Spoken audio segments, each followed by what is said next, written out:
Alright fam, this is the second video of the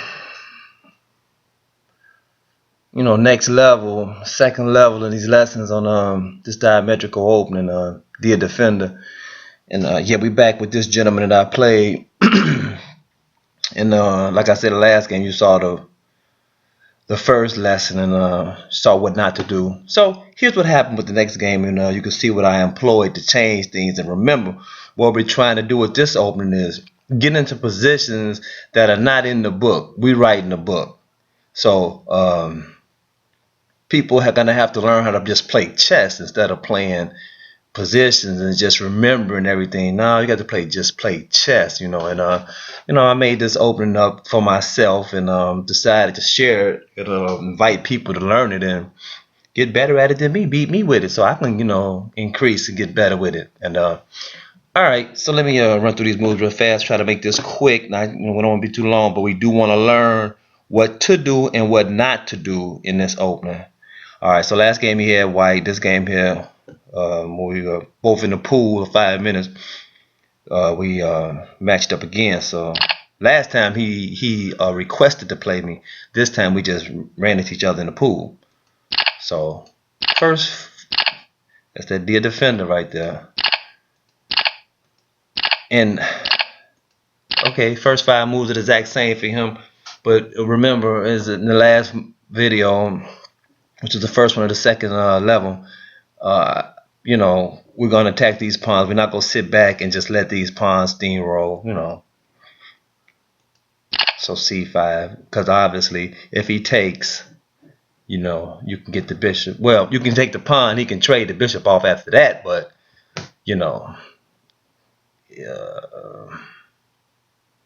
I don't know. It's I like it like this, I like it like this. I would take the rook and let him take the bishop back and then just play it from there. Okay. Also, just know that in this opening, this defender here, this knight that came to d7, it is the day defender. It's the defender of the day. It's like the one who's gonna save the day. The point is, you want to get your knights in position over here on to this section of the board with your king, and along the king and this bishop, and maybe this bishop can get over here as well, and on these diagonals, to help out with the defense of the king, because you want to be defended, and then you want to have your rooks and your queen fighting over here on the king side and trying to gain an advantage. You will a lot of games have an opportunity to attack with these pawns on the castle king position. And if you can remove some of these pawns and trade them off, what'll happen is white's king will be exposed with no help. Black's king won't be exposed. The pawns will be gone, but he'll have 2 knights and a bishop over there. So all right. So we did the same opening, same moves up to the 4th move. His 5th move was the same, and then here I came c5 after looking at it and realizing, I had to do better than I was doing. All right, got a difference already. And now we're getting into some type of French type of action. Not a French defense, but French type of action here. Threatening to hit the pawn, See, so now the game looks different already. Everybody's got to do something different in order to win this game. Here we go. All right, so it's a whole different game now. And you know what I'm shooting for? I'm shooting to get out of normal openings, get out of theory, make this person figure out across the board what to do, how to attack, how to defend. You gotta do this across over the board right now, as we speak. And that's not always easy to do. This book is not in this opening is not in the book, So see, now this time, because we've exchanged this pawn and weakened already, now I can afford to do what I'm doing here. I can afford to let this pawn come past now. And because you don't really want to break these two pawns up, even in this position when this pawn is hanging. You don't want to break these up. You want to you want to cause him to make the changes and initiate the action, him or her, whoever you're playing. All right, so no pawn storm. There will be no pawn storm. Obviously this is just a free pawn, so he can't do that. And yeah, no pawn storm. Nice try. See the difference now. And so at this point, this was the last move of the game, because my opponent, he didn't know how to continue, so he quit playing. He in effect resigned. He just disconnected. Now the point is here that I'm not one. I don't have a one position. It's a game. We're playing a chess game, and it's all about coming up with the best moves. And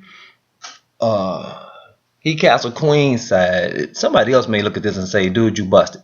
Talking about my position. Okay, but he has no. Where's he entering at? Where's he entering? E5. E5 is protected with a pawn. He has no center pawns. His attack cost him a center pawn. I'm the only one with a center pawn. So busted may not be the right word description of what's going on here for me.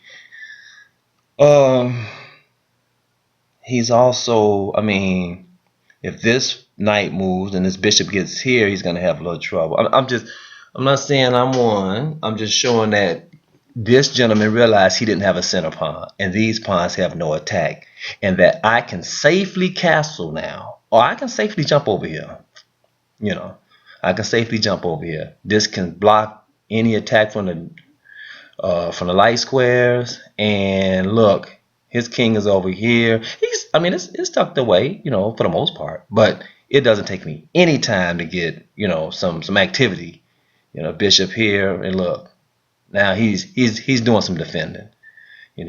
Bishop here, if I choose, or I could just castle right away, then bishop there. Rook here. I'm just saying. My point is, this is a good opening. It's a sharp opening. It's very playable, and it's worth looking at. It's definitely worth looking at, and I'm encouraging people to play it. I'm touting it as a good defense for black, and hopefully I can stir up some interest in it, and because I want to see people play chess at a high level, and I want to see people doing more than the ordinary, than what we've been doing for so long. Let's spice it up. All right, so I just wanted to show that game, and how it went different. Remember, he gave this up early. He didn't play this long. Again, just look, same moves. I go that D defender, knight D7.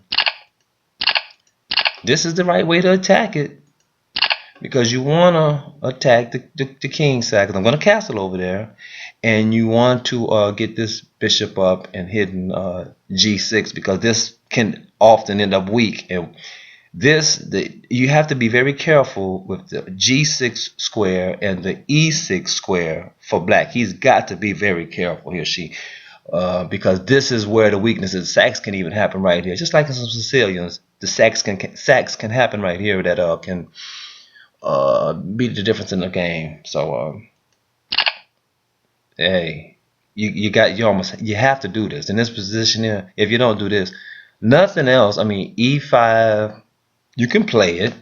What else did I look at? E5, and I looked at E5, and I looked at E6. I didn't like it, and I also looked at, oh boy, which was nonsense. Knight H6. Now remember, I'm not using a computer to analyze any of this. I'm not using a computer, because I'm not a computer, So I look at it from a chess player's point of view, just a human being. So that's how I analyze and study all the games that I look at straight from a human's point of view, because I'm a human being. It's difficult to figure out what a computer's gonna do. So yeah, this was the move on the fifth move that broke that attack up, and everything changed right there. Everything changed. And even though this may not have been the best move, it may not have been, because it helped him develop that knight. But it was sufficient, because remember, you don't want to make a lot of unnecessary knight pawn moves. Other than this, I'm going way too long with this video. I didn't want to go this long. If you don't check here, the next best move is pawn to e6, and play it from there. And if he advances, But I did want to get the queen up for possible trades here. All right, fam. Just wanted to share that and show what you can get out of this. And I don't know. Hope you get a chance to play it. And until next time, peace.